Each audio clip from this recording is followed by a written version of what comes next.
dalang mga posibilidad ng tagumpay o kabiguan, ng ligaya o lungkot.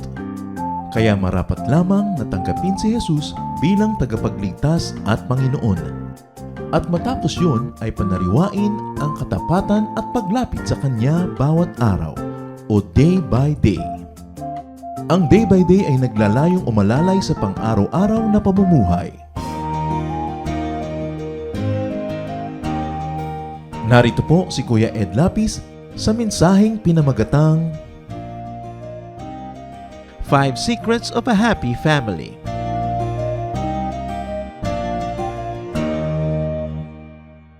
Proverbs 31, 10 to 31. I'll be reading from the Contemporary English Version. A truly good wife is the most precious treasure a man can find. Her husband depends on her, and she never lets him down. She is good to him every day of her life, and with her own hand she gladly makes clothes. She is like a sailing ship that brings food from across the sea. She gets up before daylight to prepare food for her family and for her servants. She knows how to buy land and how to plant a vineyard, and she always works hard. She knows when to buy or sell, and she stays busy until late at night. She spins her own cloth, and she helps the poor and the needy. Her family has warm clothing, and so she doesn't worry when it snows. She does her own sewing, and everything she wears is beautiful. Her husband is well known and respected leader of the city. She makes clothes to sell to the shop owners. She is strong and graceful, as well as cheerful about the future. Her words are sensible, and her advice is thoughtful. She takes care of her family, and she is never lazy. Her children praise her, and with great pride her husband says, "There are many good women, but you are the best." Charm can be deceiving, and beauty fades away, but a woman who honors the Lord deserves to be praised. Show her respect. Praise her in public for what she has done. Isa pong napakagandang pagtuturo tungkol sa isang ideal na babae, na asawang babae at ina ng tahanan. Ama namin, salamat sapagkat kayo ay nagtuturo sa amin sa pamamagitan ng mga malilinaw na mga halimbawa at instruction. Nawa Panginoon, kami po ipagpalain nyo ngayon, turuan nyo kaming makita ang ligaya na maaari nyo ibigay sa amin through our families. Teach us, Lord, to understand our roles and to understand how to interact with one another. Forgive us our sins, cleanse us from all our iniquities, make us whole, speak to us, Father, bless us, lift up your name, and use your servant as an instrument of your light. May your words be our healing, may your words be our strength. Protect us from lies and falsehood, and may your protection be upon our loved ones as well. In the name of your Son, our Savior, our Lord Jesus, we pray. Ang atin pong pag-aaral, 5 Secrets of a Happy Family. Na hindi naman talaga dapat maging secret, dapat alam ng lahat. Binasa natin ang Proverbs 31 or parts of it that talks about the ideal woman. Isang babae na pinaniniwalaan ng maraming tunay na naglakad sa balat ng lupa, and at the very least, katuruan ng Biblia tungkol sa kung ano ang isang huwaran, mahusay at magaling na babae. Pero sa pag-aaral natin ng babaeng ito, hindi lang siya ang marapat na pagtuunan ng pansin, kundi ang bawat miyembro ng pamilya. Sa katunayan, ang mga katangiang iyon ay hindi lang kanya, dapat katangian din ng asawang lalaki at ng bawat anak at miyembro ng pamilya. Obviously, the house where this woman was queen was a very happy one, a happy family. And what are the secrets of this family? One was attitude. Pananaw sa buhay, values, ugali, attitude that translates into deeds. So there was healthy and good attitude towards each other. Nakikita natin yan, yung asawang lalaki, mahal na mahal niya yung babae at yun ang pinakamahalaga sa kanyang buhay. So one important attitude in a family is considering each other as precious treasure. In fact, for husbands to consider their wives their most precious treasure. Proverbs 31:10, a truly good wife is the most precious treasure the most precious treasure a man can find. Hindi kotse. Na kuminsan mas madalas pampaliguan ng kotse kaysa asawa. Diba? Hindi relo, hindi negosyo, hindi whatever, kundi yung asawa. The wife is the husband's most precious treasure, above everyone else. When the head of the family has correct values, it is easier for everyone else to have the same correct values. Wife, therefore, values husband because husband values wife. In turn, the couple values the children, and in turn, the children value their parents. Nagsisimula doon sa puno, sa head of the family, sa pagpapahalaga sa kanyang asawa. At nakikita natin yan, pagka ang husband, pinabayaan niya yung asawa niya at hindi niya pinakita ang pagmamahal, hindi niya pinahalagahan, lalo't may iba siyang pinahalagahan outside of the marriage, nagkakagulo ang buong pamilya. Everything else gets displaced. Nagkakawasak-wasak, nagkakasira-sira. Mamaya, wala nang gustong umuwi sa bahay na hindi masaya. So we have to appreciate the importance of the husband's or the father's good example, making a very precious appraisal and attitude towards the wife. Family members need good attitude that results in goodness to one another.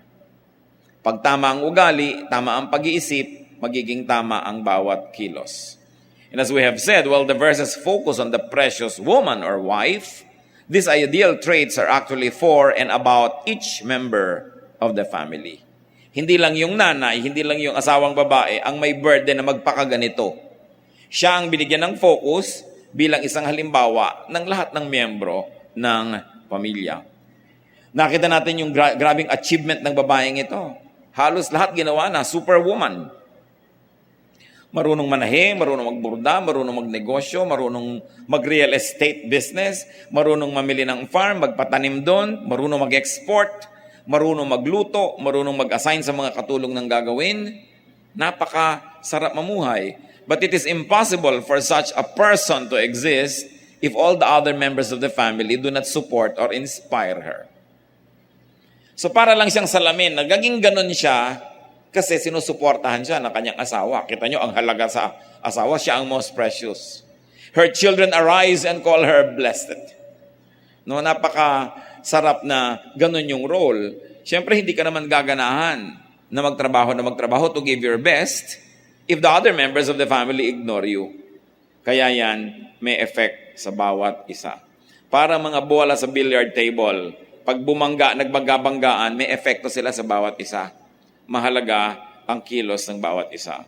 Verse 12, she is good to him every day of her life. Mabuti daw itong babaeng ito sa kanyang asawang lalaki. Bawat araw ng kanyang buhay. Kaya sabi sa verse 11, her husband depends on her and she never lets him down. May suspecha ako na ang babaeng ito Filipina. No? Yung pinag-uusapan, talaga mga quality ng outstanding Pinay eh. Talagang naaasahan, pwede mong paniwalaan, at laging nandun. So what one quality, what secret of a family is this? Everybody's dependability. Naasahan. Hindi lang yung nanay, hindi lang yung tatay, bawat miyembro ng pamilya, pag may assignment, pag may duty, pag alam na niya yung duty niya, hindi mo na kailangang i-check, alam mo mangyayari kasi there is dependability. And when people you depend on let you down, the entire system breaks down. But when people are dependable, there is interdependence. At yan ang tunay na pamilya. Umaasa ako sa iyo, umaasa ka sa akin, nag-aasahan tayo dahil tayo yung maaasahan. And because of that, we have stronger ties. I don't want to live without you and you don't want to live without me because we are interdependent. Anong kalaban ng pamilya sa ganito? Yung sobrang independence. Yung kanya-kanya. Hindi nagtutulungan, kanya-kanyang kayod, kanya-kanyang lakad, kanya-kanyang buhay. Parang hindi yun ang tunay na kahulugan ng pamilya.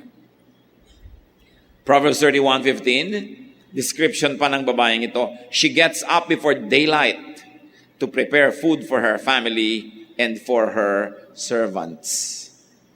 So inaasahan niya, bining, itong kakainin mo, di ba?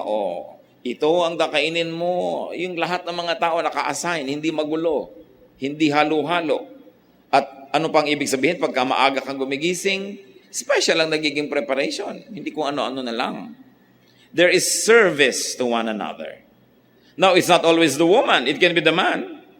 Lalong-lalo kung pareho kayo nagtatrabaho sa labas ng bahay at siya ay pang umaga o pang gabi, whichever, kung alin yung convenience sa inyo, dapat nagtutulungan. You serve one another. Hindi lang, gusto kong bigyan ng diin, yung babaeng pinag-uusapan. Kasi kung siya lang ang gumagawa nito, matagal na siyang nag-resign. Kailangan meron ding response, meron ding sagot, at meron ding sukli na natatanggap siya. Kaya kung ano yung sinasabing katangian ng babaeng ito, katangian din dapat ng bawat miyembro ng pamilya. Verse 27, she takes good care of her family and is never lazy. Dapat walang miyembro ng pamilya na tamad. Lahat dapat ng marunong kumain, marunong magluto, marunong maghugas ng plato. At pagka may edad na, marunong maghanap buhay. Hindi yung anong ulam, tinatanong pa ko anong ulam, hindi naman nagbibigay ng pambili ng ulam. Diba? Mapili pa at maarte. Kailangan, kung marunong ka magdumi ng damit, marunong ka maglaba, marunong ka mamlansya. Kung may ibang gumagawa niyan dahil may household staff, kung absent yon or on leave o may sakit, dapat marunong ka rin gumawa. Yung dapat na ine-enjoy mo sa buhay, alam mong kitain at alam mong gawin at alam mong i-maintain. Ano pa ang pamilyang ito? Kahanga-hanga, there is praise of one another. Nagpupurihan. Verses 28 to 29, her children praise her. And with great pride, her husband says, there are many good women, but you are the best. Siyempre, ang sarap naman magluto kung yung kumakain, yun ang sinasabi. Hindi yung pintas. Hirap na hirap ka magluto para maihain mo ng mainit. Tas ang tagal lang nakahain, tulog pa yung mga kakain. Lumamig na, nakatatlong init na, tulog pa rin. Siguro ihahampas mo na yung kawali sa kanila. Bukas hindi ka na ideal wife noon dahil nainis ka na rin. Kaya yung mga iba, ang ganda-ganda ng simula, ang husay-husay ng isang partner, pero hindi sinusuklian ng kahusayan din, tinatamad na tuloy. We must bring out the best in each other, not the worst. But if you are not an inspiring companion, you will probably inspire the worst to come out. And there is respect for each other in this family. Kaya ang sabi sa verse 31, show her respect. Praise her in public for what she has done. So maganda yung samahan nila. May isa pang sikreto ang pamilyang ito, production. Surplus production. Hindi lang sila kumikita ng kailangan, sobra-sobra sa kanilang kailangan, yung kanilang income. For a family to be happy, you must be well provided for. If not sobra, at least enough. Pero itong pamilyang to produces more than what the family needs. Why? Because the woman, and presumably everybody else, works beyond minimum expectations. No? Hindi lang minimum, pwede na yan. Merong mga anak, pag titiklupin mo ng mga kumot, gulo-gulo. Pwede na po yan. Pag uhugasin mo ng plato, puro mga dumi pa. Pwede na yan. Minimum lang yon. Dapat beyond minimum. Pag may ginagawa ka, ginagandahan mo. Diba? Maghahain ka, aartihan mo ng konti para ganahan yung kakain. Hindi yung nakakatamad tingnan, yung parang mga tulog na taba doon sa plato. No? Walang gana yung mga kakain. Proverbs 31:17, she always works hard. And verse 18, she stays busy until late at night. Diba superwoman to? Gabi nang matulog, maaga pang gumising. Ano kaya ang sikreto niya? She's a very godly and a dedicated and an organized person. Verse 27, she takes good care of her family and is never lazy. Therefore, one secret of this surplus production is self-reliance. Hindi sila umaasa kung kani-kanino para gawin ng mga bagay. Verse 13, with her own hands, she gladly makes clothes. Oh, modista pa. Marunong pang tumahi. Hindi na inuupa sa iba yung pwedeng gawin. Yung pera nagiging savings. Verse 22, she does her own sewing. So, dahil dyan, there is a lot of surplus production in the family. Higit sa kailangan ang kanilang kinikita. Verse 14, she is like a sailing ship that brings food from across the sea. Tuwing darating siya sa bahay, may dala siyang masarap, may dala siyang maganda. Hindi lang siya nag-shopping Kasi alam niyo kung anong ginagawa niya? Nagne-negosyo siya. Tuwing lumalabas siya sa bahay, meron siyang paninda, magde-deliver siya ng mga goods, so may co-collection siyang pang mga kinita, mag-uuwi siya ng mga masasarap. Verse 16, she knows how to buy land and how to plant a vineyard. Agriculturist pa. Horticulturist pa siya at magaling pa sa real estate. She knows when to buy or sell. Siyempre, hindi lang sa buying ka dapat maganda, sa selling din. Timing. Marunong ka sa negosyo. And she makes clothes to sell to the shop owners. Hindi lang siya dumadating sa shop para mag-shopping. May tinda rin siyang dala. No? Pag pumunta siya sa Baguio, may dala siyang goods from Divisoria. Ibabagsak niya doon. Kita siya ng konti. Kahit gumastos siya. Pag alis siya doon, may dala siyang gulay, dala niya pababa. May tinda na naman siya. Kahit saan siya sumuot, kumikita. Siguro, Filipina-Chinese mestiza itong babaeng ito. Talagang magaling sa negosyo. Yung lagi na lang nakakakita ng pagkakaperahan. Dapat ganon. Kung marunong kang gumastos, marunong kang kumita. Another secret of this family, and many families miss this. If they are hardworking, if they go beyond the minimum, and they're forever working, they miss this. But this is important in happiness. Well-deserved, sensible, and appreciative consumption. Enjoyment. Alam naman, puro ka nalang kita, wala ka ng gastos. One way din yun. Puro ka trabaho, wala kang pahinga. Kailangan ng tao marunong mag-enjoy ng bunga ng kanyang mga paghihirap. Proverbs 31:15, she gets up before daylight to prepare food for her family and for her servants. You know what that means? Good food. Kasi prepared in love. Bago siya matulog sa gabi, nakamarinate na yung kanyang gustong ihanda sa kinabukasan. Yung laman ng freezer, inilalabas na niya, hindi binabakbak niyang pilit, madali-madaling lutuin, sunog na yung labas, pero yelo pa yung loob, kasi kulang sa planning. There was good food.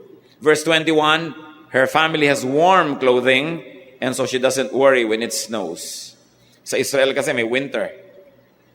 Kawawa ka pag wala kang warm clothing. Meron silang warm clothing. Pag summer, meron silang linen.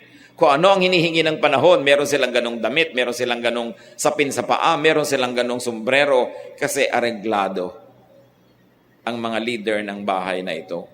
So, you need warmth, merong warm clothes. And so, there is no worry. Hindi sila laging nag-aalala.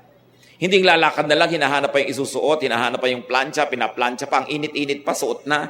Kasi hindi areglado. O kaya talagang hindi nalaban yung damit. So about face na lang ang underwear. Kasi hindi nalaban. Yung ano ba itong ginagawa ng mga membro to ng pamilya, masyadong desareglado. Kaya sa verse 22, she does her own sewing and everything she wears is beautiful. Hindi lang basta suot, maganda. Kasi ang kagandahan, bahagi yan ng enjoyable life.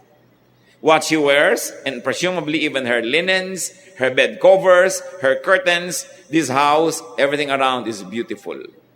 This family enjoys the finer things in life. Pag naghahain sila, magaganda yung plato, magaganda yung baso, maganda ang arrangement. Why? Because life is to be surrounded by and lived in beauty. Not necessarily in luxury, okay? Beauty. Kahit simple, kahit hindi mahal, kung pinag-iisipan, napapaganda ang lahat. Pagka tinitingnan mo yung detalye. The fourth secret of this happy family, which is related to the first secret, is good relations with others, meaning people outside of the family. Do sa first secret, maganda yung samahan nila sa loob. Ito maganda naman ang pakikisama nila sa labas. Family life could be much better with friendly relations with others that allow and result in peace.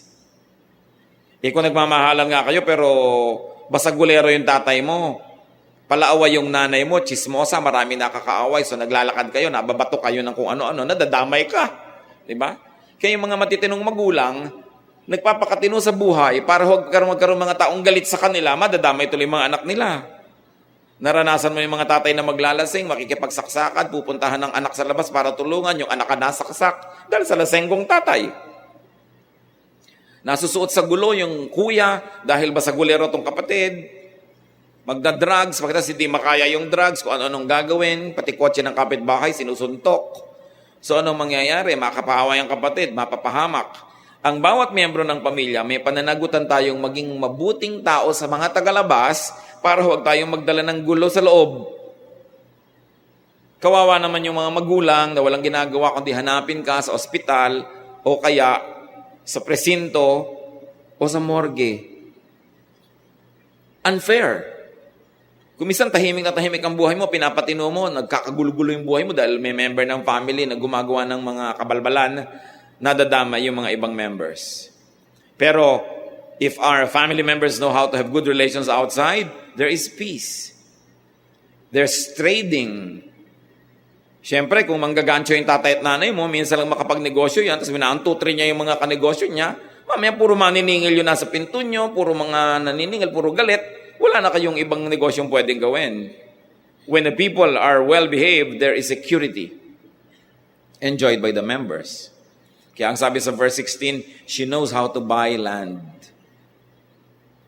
At mahalaga yung verse 18, she knows when to buy or sell. She knows how to buy, how to sell. Ang ibig sabihin nito mga kapatid, bukod lang sa alam niya yung skill, marunong siyang makipagkapwa. Sustainable ang mga relationships niya, nauulit ang kanyang mga negosyo, because what it means to know, knows mean win-win. Hindi lang siya nang lalamang sa kapwa at siya lang ang kumita, yung partner niya hindi na. Hindi lang siya sobrang barat sa palengke, siya na lang yung nakinabang, yung tinderang kawawa, wala nang tinubo. Hindi siya sobrang magtaas ng presyo na kawawa naman yung mga bumibiling konti lang ang pera, siya lang yung yumayaman. She knows how to do business. And you know good business? Binubuhay mo yung mga kapartner mo sa negosyo. Hindi lang ikaw. Kasi pag namatay yun, wala ka ng kapartner. Pinapasaya mo, binibigyan mo ng satisfaction, savings, pati yung mga bumibili sa'yo. Para bukas, may pera pa uli siya para ibili sa'yo. Hindi minsan lang siya nakabili, tapos bukas isinumpa ka na buong buhay, nanganib ka pa. She knows how to be a good business person. She's fair. It is a business policy that sustains everyone. When we have bad business ethics, our family can suffer and pay. Either gantihan ka ng mga hindi ka naging tapat na mga kasama mo sa negosyo, o Diyos, langit, ang magpaparusa sa iyo kung hindi ka honest sa iyong mga dealings. Kaya anong sabi? Dahil matino ang babaeng ito, her husband is well-known and respected leader in the city.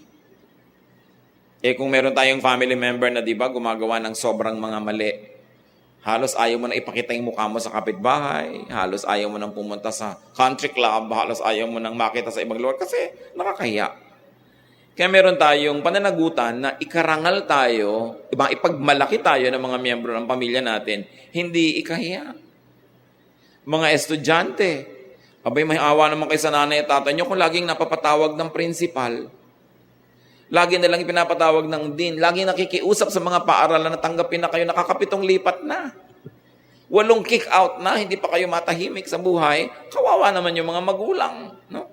Imbes na maipagmalaki yung anak, siyempre anak, mahal pa rin yan, pero hindi mo maipagmalaki. Di ba ang sarap na bigyan mo yung magulang mo ng kaligayahan na naipagmamalaki ka niya?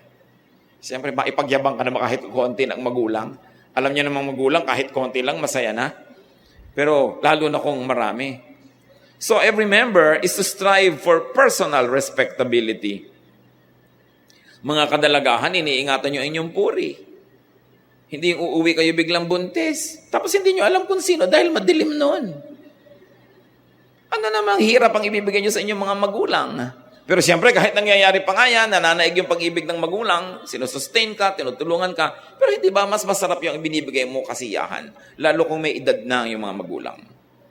At ganoon din man mga magulang, maipagmalaki kayo ng mga anak, di ba? Hindi yung hiyang-hiya yung anak nyo bago kayo maituro sa classmates, yun ang nanay ko. No? Dahil ang itsura mo, hindi ka galang-galang.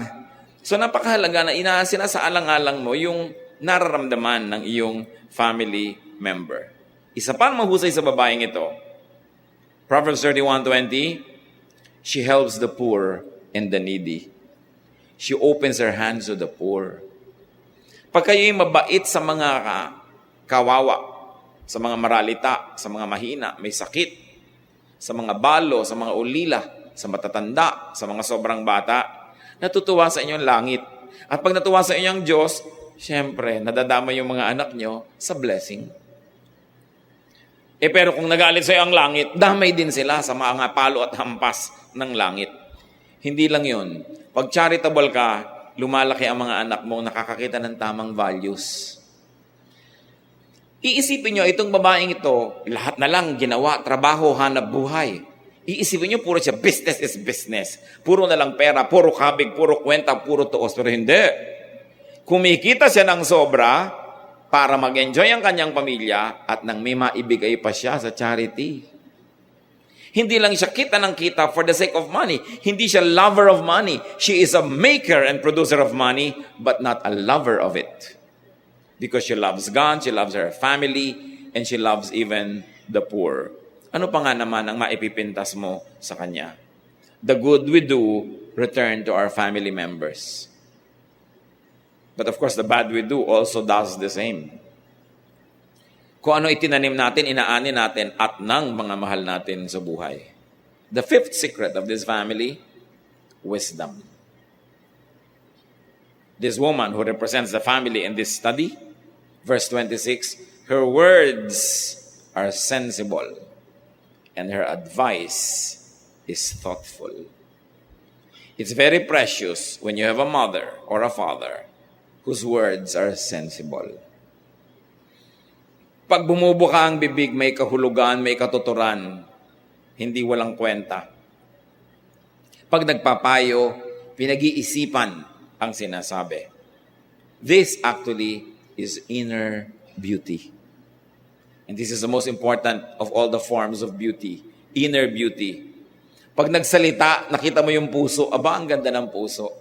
Pag nagsalita, nakita mo yung utak, aba, ang talino ng isip. Hindi ang ganda-ganda nga nung nagsalita, gumuho ang lahat ng kanyang monumento dahil wala palang kwenta-kwentang magsalita. Nonsense. No? Proverbs 31:30, charm can be deceiving and beauty fades away, but a woman who honors the Lord deserves to be praised. So above all, the highest quality of this woman was godliness, which should be the highest quality of every member of the family. Sa 1 Peter 3:3-4, nagkaroon na isang paalala sa kababaihan na sobrang pinapahalagahan, panglabas lang, nalilimutan yung panloob. Your beauty should not come from outward adornment, such as braided hair and the wearing of gold jewelry and fine clothes. Instead, it should be that of your inner self, the unfading beauty of a gentle and quiet spirit, which is of great worth in God's sight. Don't get the verse wrong. Hindi naman masamang magtirintas yung babae o mag-ayos ang buhok. Hindi naman masamang magdekorasyon sa ulo niya ng mga paru-paro, bituin, buwan, at kung ano-ano pa. No? Hindi naman masama na mag-ayos siya, pero nagiging masama kung yun na lang at wala nang iba siyang katangian. Lalo pa nga kung napabayaan niya ibang katangian para lang magkaroon ng ganong itsura. Napakahalaga yung pangloob na kagandahan. Sabi, ito ang tunay na mahalaga, the unfading beauty of a gentle and quiet spirit. Yung hindi masyadong mabilis magalit, hindi mabilis matakot, hindi madaling mag-react, yung tahimik, unruffled like a quiet pool without blemish on its face. Humaharap sa sobrang saya at sa sobrang lungkot na buo ang loob. Hindi extreme ang behavior, hindi extreme ang mga reaction dahil merong matining na kalooban. Yan ang napakahalaga na ma-develop na character, hindi lang ng babae, ng lahat ng miyembro ng pamilya. So family happiness is every member's project. Hindi lang project yan ng tatay. Hindi lang yan project ng nanay. Pero admittedly, pag yung nanay ang nag-fail sa project na ito, ang daling sumabog ng lahat. Nakikita natin sa ating kapaligiran, kung minsan yung tatay fails, pero habang matino yung nanay at buo ang kanyang loob, nabubuo pa rin niya yung pamilya. Pero pag yung babae ang sumabog ang kanyang pagkatao, kahit ang tinunong lalaki, ang hirap buuin. Kaya talaga napakahalaga ng mga wives and mothers sa pagbuo ng isang pamilya. Pero sinasabi natin dito, husbands, inspire your wives to be the best persons that they can ever be. Help them, bring out the best in them, and so the children should do the same. Kailangan tayo magsikap maging masaya, mga kapatid. Sandali lang ang buhay dito sa mundo. Sandali lang. Ano ba yung 90 years kung maka 90 ka? O 100 kung maka 100 ka? Imagine kung 100 years ang life, kung 50 ka, kalahati na. Gaano karami na lang yung natitira? Kailangan masaya ang buhay. Ang mga bata, gaano katagal kasama ng magulang? 18, 20, 25 years? Tapos mag-aasawa. O kung hindi man nag-aasawa at umihiwalay, nag-abroad, lumilipat sa ibang city. Sandali lang kasama ang mga bata. Kaya dapat pinagsisikapan na masaya para ang pabaon mo sa kanya, saan man siya magpunta, saya. Siyempre may lungkot ang pamilya. Pero yung lungkot na natural lang, nagiba ang bahay nyo dahil sa lakas ng bagyo, nalungkot kayo, pero bagyo yung may kasalanan, hindi yung kayo-kayo. Diba? Yung lumindol, nahulugan ka na isang bato, masakit. May namatay na kamag-anak, may namatay na aso, masakit. Pero yung mga lungkot na yon, kaya yon ng lahat. Basta yung lungkot, hindi nanggagaling sa kapwa-miyembro ng pamilya. At ang mag-asawa, kahit na sila ay tikisin, kawawain, iwan ng buong mundo, basta sila united, they will survive. And so it's very important to decide to be happy. A happy family is also a product of decision. Bihira kasing automatic na lahat ng ginagawa nyo, natural lang, nagiging happy na kayo. Meron talagang trabaho yan. Halimbawa, talagang ganun yung asal lang asawa mo, hindi na maiiba, tanggapin mo na. Kasi hindi na maiiba, kaysa naman lagi kayo nagtutunggali.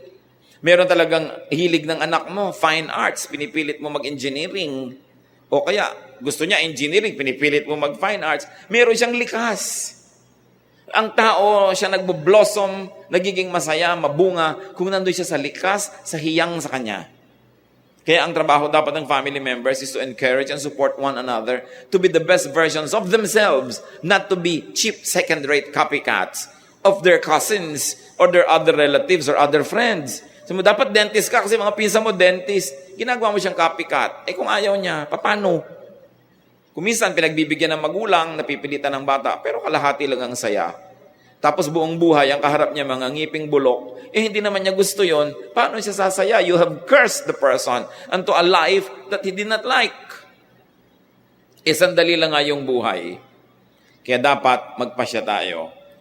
Mag-usap-usap ang pamilya, magplano, tanggapin ang isa't isa, magsuportahan para yung maiksing buhay, mapasaya to the max. Ecclesiastes 9:9, life is short. And you love your wife, so enjoy being with her. This is what you are supposed to do as you struggle through life on this earth. Ano sinasabi dito? You enjoy being together, so fight for it and be together. There also is a time when you have to say, enough is enough. Kung minsan umaalis yung isa, nag-abroad para lang magbayad ng utang o nabayaran na si utang o another year kasi gusto pang medyo magkaroon ng konting savings o sige, another year or two. Mamaya kumuha na ng hulugang lupa sa kung saang subdivision sa Pililla, Rizal. So, another 5 years. O anin mo yung lupa na walang bahay, so kailangan magkabahay, so another 5. Dahil nasa Pililla, kailangan naman ng kotse, so another 5. Mamaya, namatay na siya sa abroad, hindi na nakauwi. Sa tagal. Dahil hindi na mauubos-ubos yung gusto mo sa buhay na kailangan ng pera. So a wife and a husband says, enough is enough, ito na lang. O ang negosyo, lumalaki. Palaki na ng palaki, pero hindi na kayo nagkikita. Isa nagkakahiwalay na kayo, ang init-init na ng ulo nyo pareho uuwi dahil pareho na kayong pagod. You say, enough is enough. Let's be happy with this amount and then let's enjoy our company. Kasi darating ang panahon, mamamatay na yung isa, sayang, hindi sila nagkasama. So sabi, mahal mong asawa mo, pues, gumawa kayo ng paraan that you enjoy being together. Ibig sabihin, kailangan din siyempre may pera kayo kasi magastos din magkasama. Alangan mo nagtitingin ng kitaghahangaan sa isa't isa maghapon tapos wala naman kayo makain. Kaya yung isa sa happiness ito pinag-uusapan natin mga kapatid, surplus production, di ba? Kailan marunong kang kumita, hindi puro gastos. Ang mga tao dapat nag-iipon o may insurance kasi alam natin dumadating ang sakit. At pag dumating yung mga sakit sa inyo, usually you're too old to save. Kaya dapat habang young ka pa lang, nagsisave ka na, young people. No? Kung kukuha kayong insurance habang maaga, mura pa yung premium. Ingatan nyo lang dahil baka kayo ma-1, 2, 3. No? Pero dapat meron kang paghahanda. Hindi ang tanda-tanda mo na, tsaka ngayon yung mga atay mo, yung mga buto-buto mo at kung ano-ano, ay mga may sakit na, pero lampas ka na sa tanghaling tapat ng buhay, wala ka na ngayong magawa, anong gagawin mo? Kaya dapat itong message ito para doon sa mga merong pang panahon, ihanda nyo ang sarili nyo dyan. Kasi sasandali ang buhay at marami doon katandaan na maraming mga karamdaman. Sabi sa Ephesians 5:25, happy families, remember? Husbands, love your wives. Ngayon, wives to, kasi husbands, ha? Baka naman akala nyo plural yung mga asawa dyan. Mabuti pa sabihin natin, a husband should love his wife. Para clear. No? A husband is to love his wife. Ephesians 5:33, however, is one of you also must love his wife as he loves himself, and the wife must respect her husband. Respect. Yung iba gustong-gusto nila yung submit. Alam niyo yung issue ng submission, mahabang scholarly usapan. But for all the studies we have made on the word, the most appropriate is respect your husband. Respect. No? Yun ang talagang konteksto, igalang mo. At kung minsan yung paggalang na yun, merong pagpapasakop. Pero alam nga naman, binubuhusan ka na ng kumukulong mantika, tinutusok ang mata mo ng pakong di sa nagpapasakop ka pa. Di maalang nga naman nag-uuwi na ng kinida sa bahay mo at ikaw yung tagalaba, tagaplansya, nagpapasakop ka pa. May konteksto yung sakop na yon. Yun ay yung kakambal ng respect. Meaning, may respect ka sa kanya, may respect din siya sa iyo. Kasi ang tao, bawat tao mahalaga sa Diyos, hindi lang yung lalaki, yung babae mahalaga rin. And this submission issue is for the protection of the woman, not for her subjugation. Hindi siya para maapi, kundi ma-protect siya dahil nagsasubmit siya doon sa pakpak ng asawa niya. Eh kung walang pakpak at inaapi-api-api ka, nire-review mo yung ibig sabihin noon, hindi yung bulag na pagpapasakop. So a wife is to respect her husband. 1 Thessalonians 3:11-12, keep away from busybodies. Such people we commend and urge in the Lord Jesus to settle down and earn the bread they eat. So anong sinasabi dito sa bawat member ng family? And very specifically in context nito actually, sa mga anak ng Diyos, lalo yung mga kababaihang chismosa, sabi, lumayo kayo sa chismis. Ang ugaliin ninyo, maghanap buhay kayo, yung kumita kayo. Hindi yung puro kayo daldalan ng daldalan na wala namang nangyayari. At napakarami nating ginagawang pagsasayang ng panahon. This is a national vice. Ang hilig-hilig ng mga Pilipino magkwentuhan, wala ka man lang makitang nagbabasa. Daldalan ng daldalan, daldalan ng daldalan. Hindi man lang magbasa. Sana man lang may dala-dala ka kahit maliit na libro na babasa mo, nadadagdagan ng alam mo sa buhay. Hindi yung puro chismisan ng chismisan, kwentuhan ng kwentuhan. Walang nadadagdag sa isip. It is one of the things I wish our people had more of, and this is reading. Hindi puro kwentuhan ng kwentuhan. Oh, sino sa inyo may dala sa bag nyo na libro para mabasa? Sige nga. Naku, baka, mga true romances. No? Mga kung ano-ano. Pwede na rin yun. At least, natututo ka ng spelling. No? Pero, paminsan, yung mga laman nun, isa pang nakaka-brain damage. No? Puro mga fantasy. It's important to keep our minds growing in this short life that we have. 1 Thessalonians 3:11-12, so nabasa na natin, basta't umiwas sa mga taong hindi productive. Exodus 20:14, siyempre para sa mag-asawa to, you shall not commit adultery. Couples are to be sexually faithful to each other. Both the man and the woman, there's only one standard, one law, one lawgiver, who is God. Mga anak, Ephesians 6:1, children, obey your parents in the Lord, for this is right. No? Obey. 99.99% they are right. O at least their intentions are good. No? At sabi sa Leviticus 19:3, each of you must respect his mother and father. So, ito ang masayang pamilya. Husband loves wife, wife respects husband, children obey the parents and respect them. At John 13:34, trabaho ng lahat, love one another. And to provide Siyempre, una talaga na merong responsibility ng pagpaprovide, yung able. That means, mga bata pa yung anak, yung magulang nga magpaprovide. Pag matatanda na yung mga magulang, yung anak naman, kasi kayo na yung able. 1 Timothy 5:8, if anyone does not provide for his relatives, and especially for his immediate family, he has denied the faith and is worse than an unbeliever. So mga magulang, haba ang mga anak nyo ay mura, hindi pa nila kaya maghanap buhay, tungkulin nyo na sila'y buhayin. At mga anak, kung kayo na yung mga may kalakasan sa buhay at mga magulang nyo na yung humihina ang katawan, kayo na ang may tungkulin na sila ay buhayin. Sa isang masayang pamilya, you do your part and get your share of family happiness. Kailangan may kontribusyon ka, pagkatapos meron kang parte sa ikinabubuti ng pamilya. Ngayon, meron tayong hindi na pag-uusapan kanina pa. Paano yung mga ulilang lubos? Wala na silang magulang nung lumaki sila. Paano yung magkahiwalay yung mga magulang, single parent yung kasama? How about incomplete or dismembered or what some people even call dysfunctional families? Marami sa atin, ganun yung background. Why? Because life is not perfect. Maraming ganun. Ang unang-unang dapat natin gawin, forgive. Kung sa akala ninyo, nag-iisa kayo o kukonti lang kayo o nagkahiwalay yung mga magulang nyo, nagkaganito ka, etc., etc., ang una mong gawin, find it in your heart to forgive whoever you think was responsible for the dismemberment of your family. Kung tatay mo ba yung may kasalanan o nanay mo, kuya mo, whoever, patawarin nyo. Kasi your only other choice is bear a grudge. Dalawa lang, magpatawad kayo o kumimkim kayo ng galit at puot sa puso nyo na sisira sa inyo.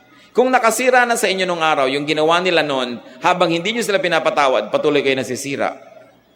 Because anger is like acid, it destroys its container more than the person for whom it is being stored. So be wise, forgive, then forget. Hindi na kayang ibalik ang panahon. Kahit ano pang galit ang ikimkim nyo sa puso nyo, ang tapos ay tapos na. Pero yung mangyayari ay mangyayari pa. Therefore, move on. Move on. Hanapan nyo ng blessing yung nangyari sa inyo. Siguro naging strong yung character nyo, nagkaroon kayo ng ganitong paninindigan, nalapit kayo sa Diyos, etc., etc. Dahil wala na kayo ibang masyadong maasahan. Move on. Philippians 3:13, one thing I do, forgetting what is behind, and straining toward what is ahead. Lahat tayo, merong mga parts ng past na hindi maganda, hindi perfect, hindi masarap ulit gunitain. Patawarin yung mga character involved, then move on. Because life is never perfect. It never is. So do what and do the best that you can by God's grace. And thank God that you have become a child of the Lord in heaven. Philippians 4:13, I can do everything through Him who gives me strength. So ano man yung background, maaaring may nagawang mali sa iyo ang member ng iyong family o may nagawa kang mali sa kanya, magpatawaran. May nagawa kang mali sa iyong sarili, meron ka naging mistake, patawarin mo lang yung sarili, humingi ka ng tawad sa Diyos, and then move on. Make the most of life and make the most of family life, whatever is left of your family. Kahit naman sa Bible, mga dysfunctional yung mga pamilya, mga kapatid na nag-aawayan. Ang unang murder nga, magkapatid no? Mga selosan, agaw-agawan, naka-record na lahat. Huwag na tayo magtaka kung nangyayari ngayon. Sapagkat ang tao ay naligaw ng landas, marami tayong kasalanan sa Diyos at sa isa't isa, pero ang mahalaga, make the most out of what is left. Because whatever little is left, you add God's grace and blessing to it, it is so much more than you need. Because we can do all things through Christ who gives us strength.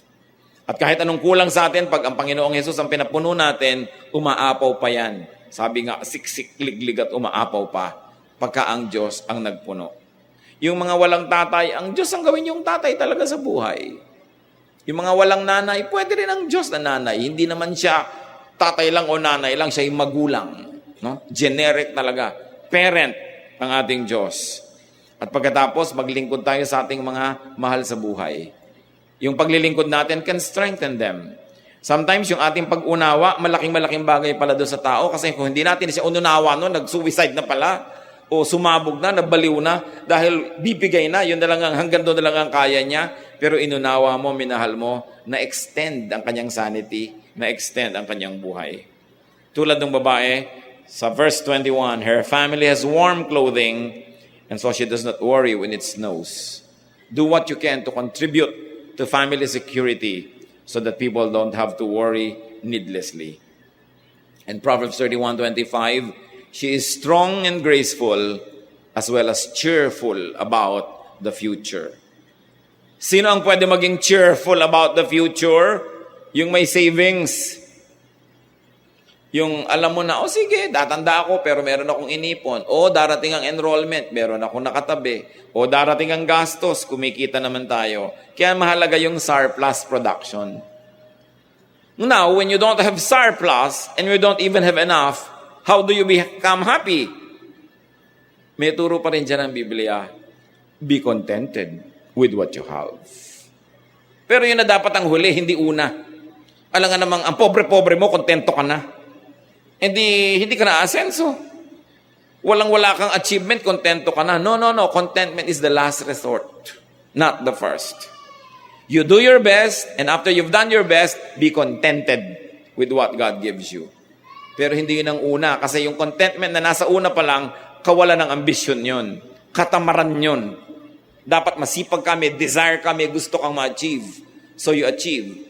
At sabi nga natin, mabuting ang dami mong kinikita, kung ayaw mo bang sarilinin, may ipapamigay ka. Masarap yun. May itutulong ka sa iyong kapwa. So when all else fails, be contented. The Bible says there is great gain in godliness with contentment. For we brought nothing into the world, and we cannot take anything out of the world.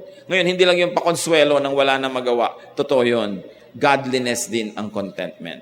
Pero godliness din yung fruitfulness, yung maging mabunga ka. Parehong gusto yun ng Diyos. Tinatama lang natin at ibinabagay sa okasyon kung alin ang gagamitin mo. Yung ambisyon o yung contentment. Yung achievement o yung contentment.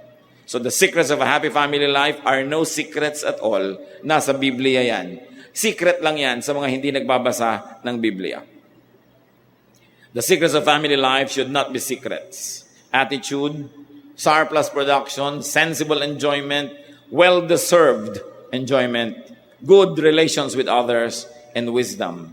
When you have this, and when you have God in your heart, you can have a very happy family life. Remember, happy family life doesn't always mean perfect life. And when you cannot be happy, at least you can be cheerful. Happiness is dependent on events, but whether or not the events are nice, you can be cheerful, though you are not happy. Ama naming Diyos, salamat sapagkat kayo ay concerned sa mga pamilya. Nawa itong maiksi namin na pagre-review ng mga basic things na ito ay nagsilbi para manariwa sa amin kung ano talaga ang mahalaga. Ituro mo sa bawat isa kung meron kaming dapat itama sa buhay, kung meron kaming hindi ginagawa na dapat gawin, o merong ginagawa na hindi naman dapat gawin at dapat itigil na. Ituro mo sa amin kung paano uunawain, mamahalin, tatanggapin mga miyembro ng aming pamilya. At ituro mo sa amin, Panginoon, kung paano magpapatawad, hihingi ng tawad. Teach us so that we will be serious with our ministry to give honor to our family members, to make them glad that they are our relatives, to give them comfort, to give them happiness and joy and support. At nawa, Panginoon, kami naman maging bukas ang mata to appreciate the support, the love, the affection that we have always been receiving from our families. Magbulay-bulay tayong lahat mga kapatid sa pagyuko sa presensya ng Diyos. Hingin nyo ang personal na mensahe para sa inyo. Ano ang dapat tanggalin? Anong dapat idagdag sa ating buhay? Anong dapat gawin at tigilang gawin? O Diyos, kausapin niyo po kami. Payamanin niyo ang aming isip at puso na baunin namin mula sa pagsambang ito ang maraming mga bagay na makakadagdag sa aming personal at pangpamilyang kaligayahan.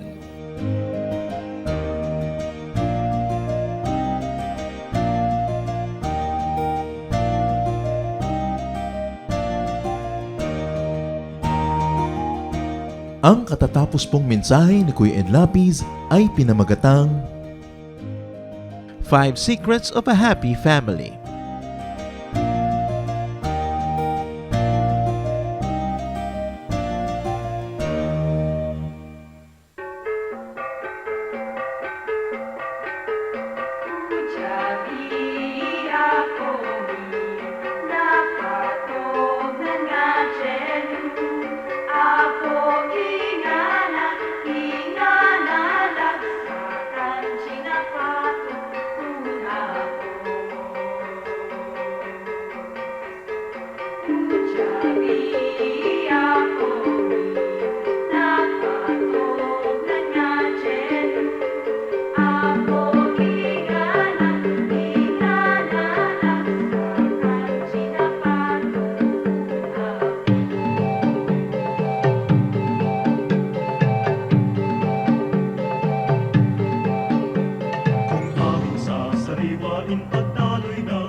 ako.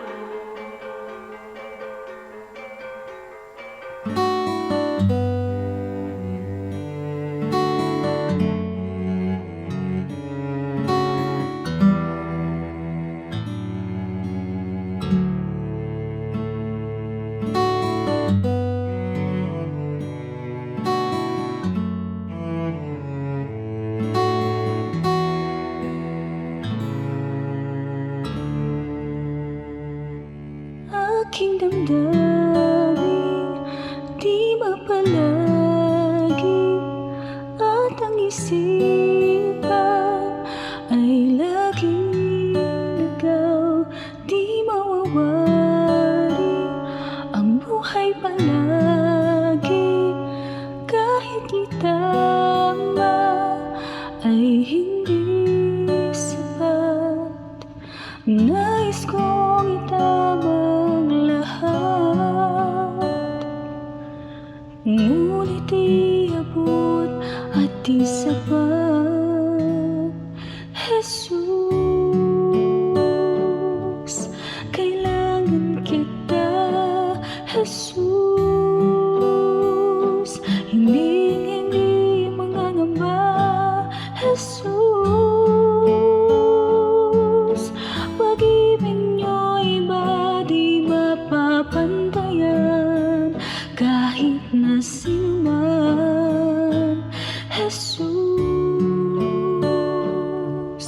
kailangan kita. Jesus, sa'yo'y hindi mangangamba. Jesus, sa piling niyo ako'y laging may pag-asa.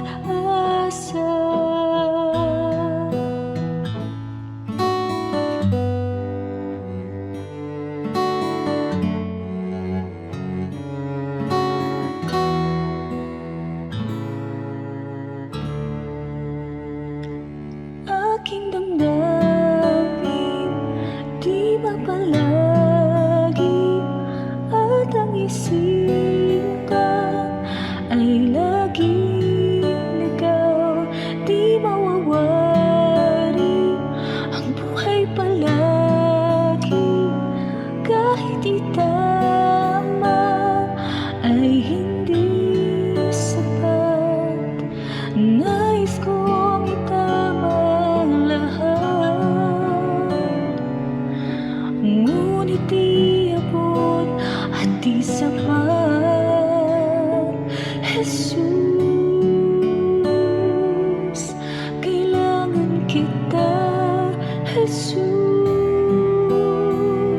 hindi mangangamba.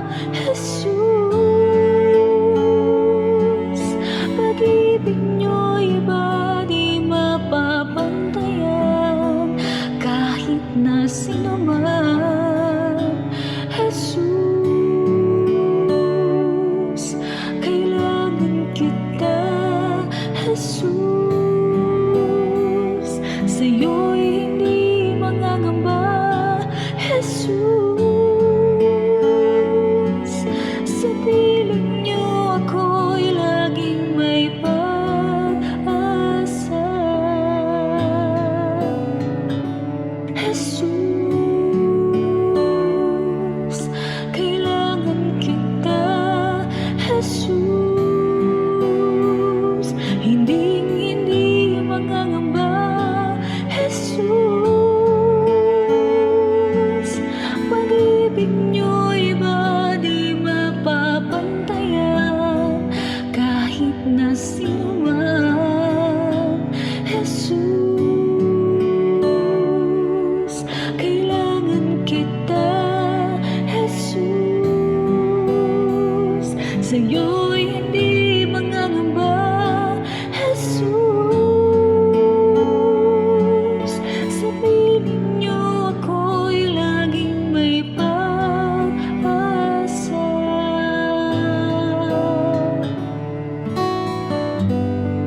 Oras na po para pansamantalang magpaalam ang programang Day by Day.